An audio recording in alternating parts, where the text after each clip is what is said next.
চর বক্তব্য দেখলাম এদের সংবিধান রক্ষা করার জন্য সে ভারতকে আহ্বান করেছে। যেই ভারত আপনাদেরকে রক্ষা করতে পারে নাই, সেই ভারত আমাদের দেশের সংবিধান কিভাবে সংশোধন করবে?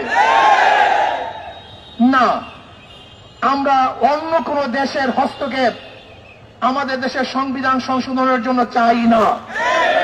আমাদের অভ্যন্তরীণ কোন বিষয় কোন রাষ্ট্রের হস্তক্ষেপ আমরা চাই না।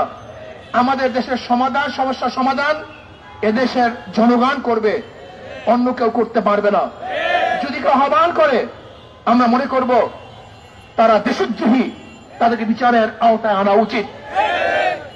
আজকে হিন্দু সম্প্রদায় মিছিল মিটিং করতেছে, মন্দিরে আগুন দেওয়া হয়েছে, অমুকি নির্যাতন করা হয়েছে। আমি বলবো কোন হিন্দু সম্প্রদায়ের মন্দিরে কোন ব্যক্তিকে আক্রমণ করা হয় নাই, আগুন দেওয়া হয় নাই।